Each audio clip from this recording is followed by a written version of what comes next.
Anda kembali bersama kami di Forum Christian. Bang Ray, kalau dari karakteristik demokrasi kita, penyelenggara negara, kita dalam arti rakyat, penyelenggara negara, penegak hukum, sudah demokratis gak sih?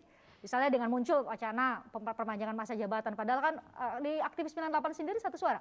Ya tidak semua juga. Oh ada juga yang mendukung ada juga, perpanjangan masa jabatan. Tapi syukurnya kita hampir 80% lebih menurut saya. Kawan-kawan aktivis 98 itu tetap setia pada isu soal 2 periode. Tapi dari sudut pandang demokrasi menurut Anda ini gini, kalau ditanya apa keberhasilan reformasi ini, saya mau mengatakan pada 2 hal ya, yang apa namanya itu, yang infrastruktur demokrasi dengan substansi demokrasi. Untuk infrastruktur demokrasi, saya kira pencapaiannya bisa hampir mencapai 80%. Apa yang sudah nggak kita buat undang-undangnya gitu? Ada semua. Semua undang-undangnya ada. Dan semua undang-undang yang kita itu prinsipil, penataan partai politik, penataan pemilu, sistem partai politik, perlindungan terhadap hak asasi manusia, perlindungan terhadap kebebasan berbicara. Masalahnya di mana? Undang-undang anti diskriminasi, macam-macam semua. Tetapi infrastruktur yang cukup ini, bahkan boleh disebut mungkin di banyak negara yang mengalami transisi demokrasi, tidak seperti secepat ini melakukan konsolidasi infrastrukturnya gitu ya. Tidak dibarengi pada 2 hal menurut saya. Yaitu? Pertama adalah tidak terbangunnya kultur berdemokrasi di kalangan kita sendiri, dan itu diakibatkan oleh faktor yang kedua, yaitu minimnya cara pandang terhadap demokrasi itu dari kalangan elitnya juga. Elit istilah saya itu memahami demokrasi itu dengan semangat minimalis. Apa semangat minimalis itu? Yang penting nggak melanggar undang-undang. Gitu. Bagi mereka demokrasi itu apa yang ada di buku, apa yang ada di teks. Padahal demokrasi nggak cukup itu. Bagi mereka yang mana nih? Ya bagi banyak elit. Misalnya kita mengatakan begini, jangan pakai KKN dong. Misalnya begitu ya. Mereka mengatakan di mana ada undang-undang yang melarangnya. Nah, ketika kita buat undang-undangnya diuji, dibatalkan oleh Mahkamah Konstitusi, maka maraklah kita sekarang dengan praktek KKN di mana-mana. Saya kira pengalaman Filipina yang baru saja mengalami pemilu sekarang ini, Marcos itu Junior, cukup menjadi warning lah bagi kita terpilih ya. Kembali. Dan terpilih kembali dan seterusnya itu gitu. Itu salah satu contoh. Apa artinya gitu? Di kita itu yang penting demokrasi itu sebatas apa yang mereka pahami tentang undang-undang, bukan etika berdemokrasi. Jadi ketika kita misalnya mengatakan Anda jangan lagi mendorong suami, istri, anak ya. Ketika Anda menjadi seorang politik dinasti misalnya misalnya dia nggak ada undang-undang yang melarang. Kan saya nggak pernah memerintah. Jadi semuanya tergantung pada undang-undang, dan undang-undang itu juga dipahami secara minimalis. Sebagai contoh yang lain misalnya ya, bupati, wakil bupati misalnya, bisa mereka bertukar posisi untuk maju lagi. Ketika ditanya, kenapa Anda bisa begitu? Nggak ada yang melarang kok. Yang nggak boleh itu kan 2 kali periode presiden bupati. Kalau saya jadi calon wakil bupati dari wakil bupati saya yang sebelumnya kan nggak ada yang larang. Nah itu juga salah satu ide yang muncul sekarang, misalnya mengatakan Pak Prabowo calon presiden, Pak Jokowi sebagai calon wakil presiden. Memang nggak diatur oleh konstitusi kita kalau itu. Yang nggak boleh itu presiden 3 kali berturut-turut kan. Itu nggak boleh. Tapi kalau presiden yang sekarang misalnya jadi calon wakil presiden, boleh nggak? Memang nggak diatur undang-undang, nggak diatur konstitusi. Artinya orang-orang yang saya sebut dengan semangat demokrasi minimalis itu mengatakannya boleh-boleh saja. Kan nggak ada konstitusi yang melarang. Jadi demokrasi ini bagi mereka hanya sebatas apa kata undang-undang. Tentu saja undang-undang ini nggak akan bisa cukup untuk mengatur seluruh tingkah pola politik kita gitu.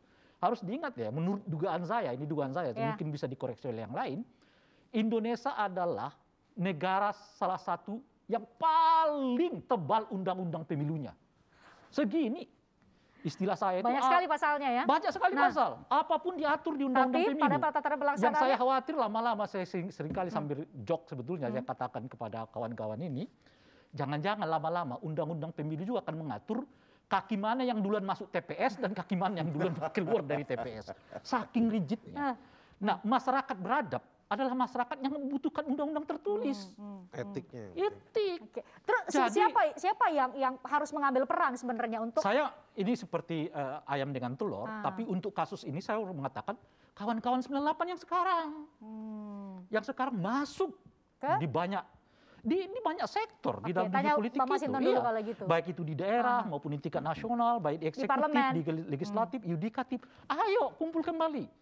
Ya, kita betul sukses ya menciptakan infrastruktur demokrasi. Tapi Itu mewah banget lah infrastruktur demokrasi kita. Nggak ada yang nggak diatur di Republik ini. Gitu. Tetapi dalam situasi yang kayak begitu, mengapa indikasi kebebasan berpendapat kita turun? Mengapa indikasi kepuasan terhadap KPK turun? Mengapa indikasi terhadap keberanian untuk mengungkapkan pendapat turun? Dan seterusnya itu. Di sini dua tantangan sekaligus. Tantangan pertama adalah mengapa di tengah kita membangun sedemikian rupa infrastruktur yang mewah itu, tapi tidak muncul negara yang demokratik yang kita bayangkan. Sayang bersamaan, nah ini tantangan kepada Bung Masinton yang di dalam itu tadi, justru indikator-indikator ini kelihatan menurun, kalau kawan-kawan 98 itu masuk banyak sekali ke jabatan strategis di bangsa ini. Gitu. Di berbagai cabang kekuasaan. Pak Masinton? Iya, saya setuju. Setuju yang mana nih? Setuju? Ya enggak, tadi tantangan demokrasi kita, bahwa demokrasi proseduralnya iya seperti yang digambarkan. Secara substantif? Secara etik tadi yang masih minim, etika demokrasi dan substansi demokrasi ya. Karena apapun demokrasi itu tidak bisa dimaknai hanya sebatas prosedural ansih. Ya, orang datang milih langsung terpilih pemimpinnya. Iya, tapi kan ada undang-undangnya. Iya, demokrasi itu kan harus masuk ke dalam substansi tadi. Substansi dari demokrasi itu apa? Memberikan ruang kepada masyarakat untuk mencapai kesejahteraannya. Tadi konteksnya Bang Rai gitu. Ini yang tanggung jawab nih yang 98 masuk ke kekuasaan nih, legislatif eksekutif nih. Artinya begini. Saat ini ada beberapa teman-teman yang teman-teman 98 lah yang ada di parlemen, tersebar di berbagai partai gitu ya. Tetapi kan itu juga masih kurang banyak lah gitu ya. Apalagi di pemerintahannya masih sebatas wamen, sebatas itu pun hanya beberapa orang. Kemudian ya komisaris lainnya. Nah, belum ada yang dalam konteks portofolio kelembagaan negara atau kementerian yang memang itu diisi oleh teman-teman semua. Saya berharap periode berikut semakin banyak teman-teman seperti Bung Rai, Bung Haris. Iya, kalau saya pemerintahnya saya ajak teman-teman ini bukan hanya dalam posisi yang komisaris, bukan hanya dalam komisaris BUMN, tetapi diajak mengelola negara ini. Ini nggak ada yang ngomongin komisaris BUMN. Iya, enggak.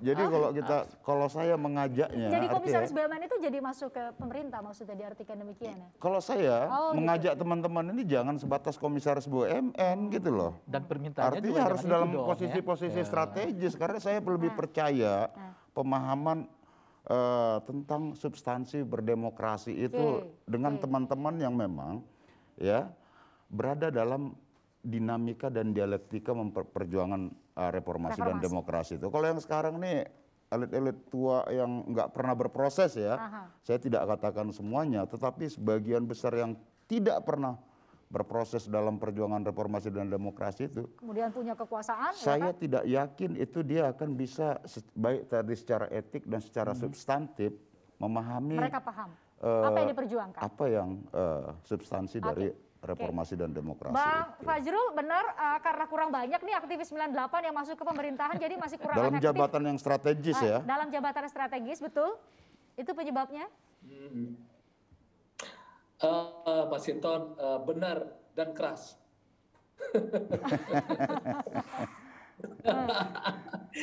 Ya, pada intinya sebenarnya kan saya ingin mengatakan bahwa sistem demokrasi itu pertama tadi kita bicara tentang lembaga-lembaga demokrasi, peraturan-peraturan demokratis yang tadi sudah dijabarkan oleh Bung Rai, kemudian habitus demokrasi atau karakter demokrasi.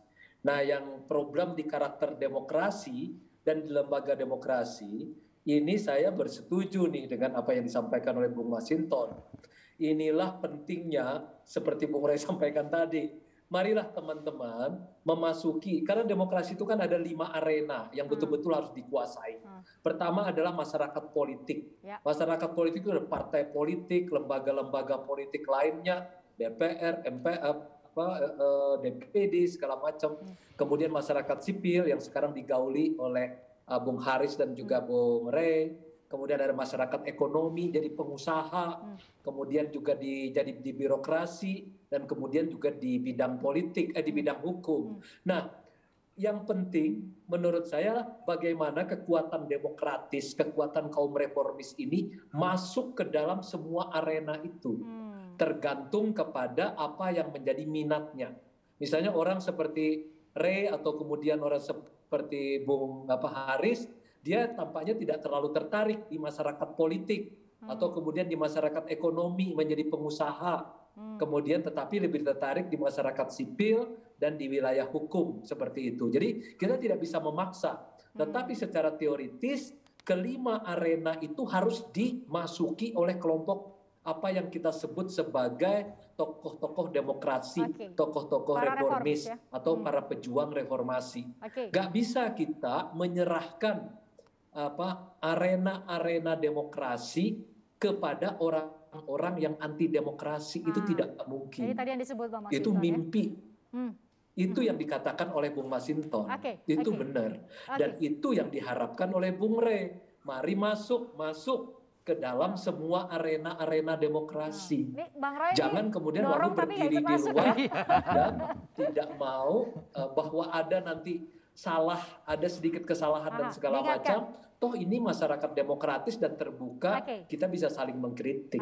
Jadi saya setuju dengan Roy, masuk ke dalam semua arena-arena demokrasi sesuai dengan kapasitas dan kemudian juga interestnya masing-masing. Bang Haris, Anda setuju hanya karena kekurangan jumlah aktivis para reformis yang masuk ke pemerintahan sehingga masih ada beberapa agenda yang menurut Anda belum, atau seharusnya ada kausa lain, ada penyebab lain? Sebenarnya begini, saya antara setuju dan tidak ya. Tapi penjelasannya begini, bahwa saya mengidamkan, berharap orang yang ada di sejumlah karakter masyarakat yang tadi digambarkan oleh Om Fajrul tadi itu kan kalau nggak salah dari teorinya Juan Linz, salah satu ahli politik juga, dia bicara soal transisi politik tuh ada kelompok-kelompok yang harus diisi.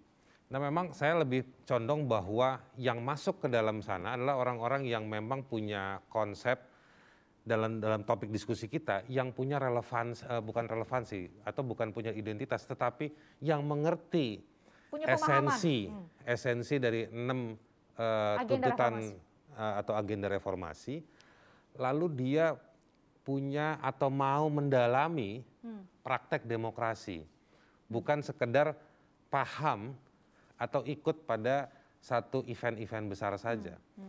Tapi dia menjadi aktor dan aktris demokrasi di lapangan. Nah saya tadi kalau ingin boleh melengkapi gitu yang apa disampaikan oleh Bung Rey, siapa yang harus mencontohkan, mempraktekkan hal-hal yang tidak prosedural adalah para leadersnya. Leaders? Siapa mereka? Leaders yang mana? Ya leaders itu bisa dari komunitas kecil sampai komunitas yang formal atau yang besar. Nah mereka, cuman sayangnya negeri kita ini besar. Pembagian formal dan proseduralnya saja mengakibatkan pemilu itu dalam 5 tahun ada di 530 sekian. Gitu. Dari mulai pemilihan kepala daerah, wali kota, ataupun kabupaten, gubernur, provinsi, sampai pusat, lalu ada DPR, DPD, tingkat 1, tingkat 2. Banyak sekali. Poin Anda? Dan kita nggak bisa bikin indikator formal, mengecek, memeriksa. Ini kamu aktivis nggak? Kamu punya pemahaman? Kamu ngerti paham ini nggak atau paham itu nggak?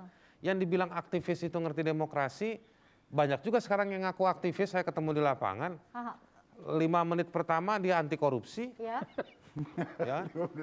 Dia pro demokrasi. Iya kan?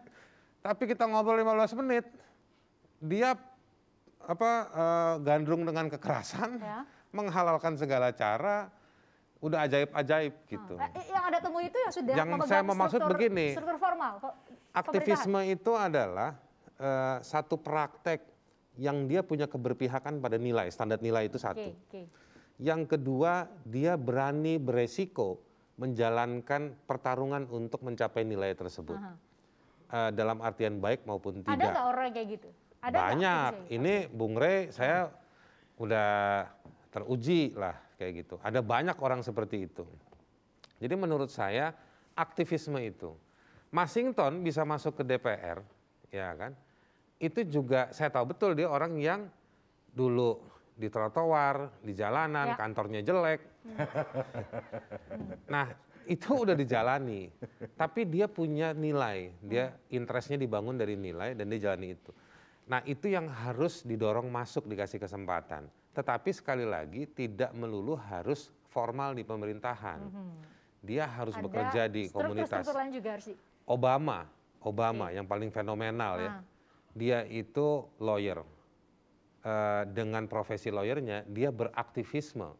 Dia membela misalnya masyarakat korban asbes ya di Amerika yang punya dampak pada kesehatan. Dia kerja di situ. Zaman sekarang kita ruang-ruang itu direbut juga oleh orang yang punya duit. Nah, sekarang ada orang yang sudah beraktivisme. Ikut berbagai uji coba, kegiatan dan lain-lain. Udah merangkak naik, tiba-tiba dititipin nih anaknya si ini. Mau maju. Yang sampai di situ popularitas ngekliknya tinggi, followernya tinggi. Yang kayak begitu-begitu sekarang dikasih ruang. Kalau gitu berarti saya akan beralih ke satu poin lain, yaitu apakah desain ketatanegaraan yang lahir dari masa reformasi itu masih perlu disempurnakan, sehingga katakan tadi dengan sistem pemilu langsung pun ya orang nggak melihat lagi apakah dia paham soal undang-undang, bikin undang-undang atau enggak buat masuk ke Senayan. Yang penting populer aja dulu. Apakah ada juga indikasi atau sebab itu? Udah geleng-geleng nih, tapi dijawab nanti dengan narasi yang panjang. Silahkan usai jeda di Forum Christian.